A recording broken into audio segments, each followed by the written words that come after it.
আসসালামু আলাইকুম ওয়া রাহমাতুল্লাহি ওয়া বারাকাতুহু। সম্মানিত আলেমদেরকে নিয়ে বা বিভিন্ন সম্মানিত ব্যক্তিদেরকে নিয়ে যেই নানা রকম কটূক্তিগুলো হচ্ছে, নানা রকম যে অশ্লীল স্লোগানগুলো দেওয়া হচ্ছে, এর জন্য প্রকৃতপক্ষে কারা দায়ী? আপনারা দেখেছেন যে এই যে চরমোনাই পীর, এই পীর সাহেবকে নিয়ে কীরকম অশ্লীল ভাষায় স্লোগান দেওয়া হয়েছে। চুরি করে নেশা খায় পীর সাহেব চরমোনাই, আরও নানা রকম কুরুচিপূর্ণ যেই সব স্লোগানগুলো দেওয়া হয়েছে। এর আগে আপনারা দেখেছেন যে তারেক রহমানকে নিয়ে কীরকম বক্তব্য দেওয়া হয়েছে, যে টিনের সালে কাউয়া, আর বাকিগুলা বলাও যাবে না। এই জাতীয় নানা রকম যেই এই অসম্মানজনক বক্তব্যগুলো দেওয়া হয়, এগুলোর জন্য প্রকৃতপক্ষে দায়ী কে? অনেক বিএনপির ভাইরা বলবেন যে প্রথমে কিন্তু চরমোনাই শুরু করেছে, যে চরমোনাইয়ের পীর ফয়জুল করিম সাহেব বলেছিল যে চাঁদা নেই পল্টনে, চলে যায় লন্ডনে। এখান থেকে শুরু। বাস্তবিক অর্থে এই বক্তব্য দেওয়ার ঠিক অল্প কিছুক্ষণ পরেই চরমোনাইয়ের মূল যেই পীর, তিনি কিন্তু এটার জন্য ক্ষমাও চেয়েছেন। এবং এই বক্তব্যটা চরমোনাইয়ের পীর সাহেব এমনি এমনি দেয়নি, আসলে এটা রাগের বশবর্তী হয়ে করেছে। এটা পরিস্থিতির কারণে বলা হয়েছে। কারণ হচ্ছে বিএনপি নেতাদের চাঁদাবাজি, দখলবাজি, এগুলোর বিরুদ্ধে এত সমালোচনা হওয়ার পরেও এগুলো যখন থামছে না, ঠিক তখন এই ফয়জুল করিম সাহেব এই বক্তব্যটা দিয়েছেন। আমি মনে করি এটা উনি রাগের বশবর্তী হয়ে দিয়েছেন। কিন্তু মানুষ রাগের বশবর্তী হয়ে বলতে পারে, কিন্তু ওই ব্যক্তি সত্যিকার অর্থে সৎ মানুষ, যে এর পরবর্তীতে যখন বুঝতে পারে যে তার এই বক্তব্যটা দেওয়া উচিত হয়নি, তখন দলের প্রধান যিনি, তিনি কিন্তু ক্ষমা চেয়েছেন। কিন্তু তারপরেও এই যে বক্তব্যটা দেওয়া হয়েছে চরমোনাই পীরের বিরুদ্ধে, এটার তো কোনো যৌক্তিকতা নেই। ভাই, চরমোনাই পীর কি চুরি করেছে বা এই গাঁজা খেয়েছে বা মদ খেয়েছে, এগুলো কি কোনো পাগলেও বিশ্বাস করবে? কিন্তু এই জাতীয় স্লোগান দেওয়া হয়েছে বা হচ্ছে, এটার জন্য আসলে মূল দায়ী কে? বিশেষ করে আলেমদেরকে যে অপমানসূচক এই যে সমালোচনাগুলো করা হয়, এটার জন্য আসলে দায়ী কারা? আপনাদেরকে প্রথমে একটা এই বক্তব্য শোনাই একজন আলেমের। তিনি কি বক্তব্যটা দেন, একটু শুনে আসুন। ও জামাত ইসলামের ভাইরা, তোমরা তো এটা বলেছো, তাই না? তোমরা কি করেছো?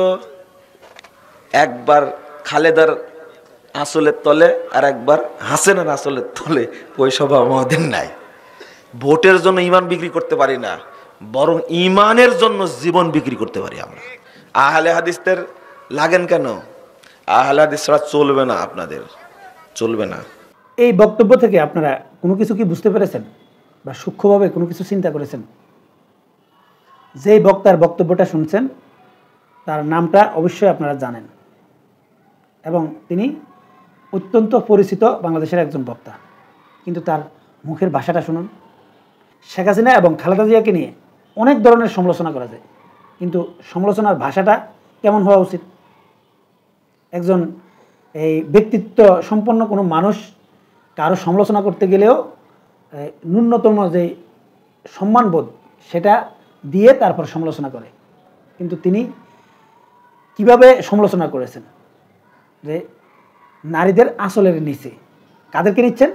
বাংলাদেশের সর্ববৃহৎ ইসলামিক দলকে, যারা কোরআন এবং সুন্নাহ অনুযায়ী রাষ্ট্র পরিচালনা করতে চায়, সেরকম দলকে নিয়ে এই বাজে ভাষায় মন্তব্যটা করেছেন, নারীর আঁচলের নিচে। বুঝতে পারছেন? একটা নারীকে যে সম্মানটা দিয়ে কথা বলা উচিত, সেটা তো তার ভিতরে নেই। প্রধানমন্ত্রী হিসেবে যে সম্মানটা দেওয়া উচিত, সেটাও কি তিনি দিয়েছেন? এখন বলতে পারেন যে অসত্য কোনো কিছু বলেছে কিনা। ভাই, সত্য মিথ্যা ভিন্ন বিষয়। ধরে নিলাম ওনার যুক্তি ঠিক আছে, আমি তর্কের খাতিরে এটা মেনে নিচ্ছি। কিন্তু সমালোচনা করার সময় এটা চিন্তা করতে হবে, তিনি যেটার বিরুদ্ধে কথা বলতেছেন ওটাও একটা ইসলামিক দল, এবং অনেক বড় একটা ইসলামিক দল। যেমন আপনি যদি কাউকে যদি বলেন মিথ্যুক, সে নিশ্চিতভাবে আপনার উপর রাগ করবে, মাইন্ড করবে, এমনকি মারামারিও লেগে যেতে পারে। কিন্তু যদি আপনি কাউকে বলেন আপনি যেটা বলেছেন এটা সত্য না, এই কথা দুইটার অর্থ কিন্তু একই রকম, কিন্তু বলার ভাষার কারণে জিনিসটা কিন্তু ওরকম পর্যায়ে যায় না। আর ইসলাম এটাই শিক্ষা দেয় যে আপনি মানুষকে দাওয়াত দিবেন হিকমার সাথে, সমালোচনা করতে হবে হিকমার সাথে, এটাই হচ্ছে ইসলাম। আর তারা ওয়াজের নামে কি করে, বিভিন্ন জায়গায় নাচানাচি, বিভিন্ন নারীদেরকে নিয়ে এমন এমন কিছু মন্তব্য করে, মাঝে মাঝে আমার মনে হয় যে এই ওয়াজের মাহফিলগুলো নাটকের মঞ্চ নাকি কৌতুকের মঞ্চ। আবার বিভিন্ন নায়ক নায়িকাদেরকে নিয়ে এসে ট্রল করতে গিয়ে তারা কি আবল তাবল যে বক্তব্য দেয়, এটা কি আসলে দায়ী ইল্লাল্লাহর কাজ? আমার কেন জানি মনে হয় বর্তমান সময়ে যে ওয়াজের মাহফিলগুলো হয়, বেশিরভাগ মাহফিলগুলো শুধুমাত্র মানুষকে বিনোদন দেওয়ার জন্য, এখানে ইসলামিক মেসেজগুলো মানুষের কাছে পৌঁছানোর জন্য এই ওয়াজগুলো হয় না।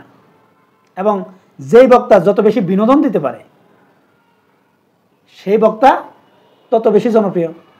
মানে হচ্ছে আগে এই নায়ক নায়িকারা বিনোদন দিত, এখন বক্তারা বিনোদন দিচ্ছে।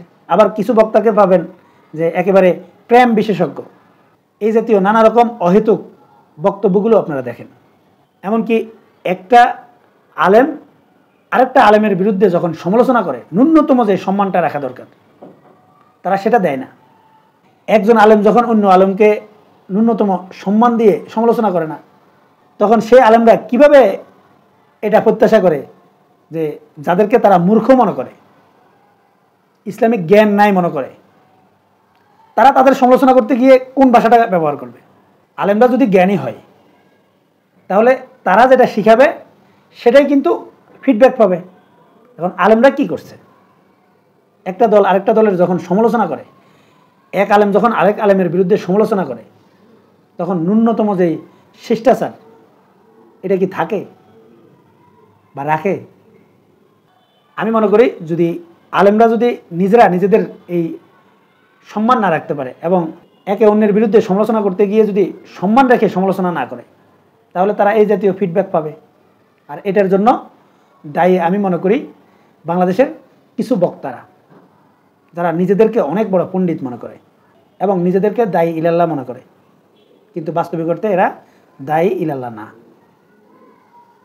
এবং এদের দ্বারা ইসলামের কোনো খেদমত হচ্ছে না, বরঞ্চ ক্ষতি হচ্ছে। সম্মানিত দর্শক, আপনারা কি মনে করেন কমেন্টসে লিখে জানাবেন। এখনকার মতো এই পর্যন্তই। আল্লাহ হাফেজ।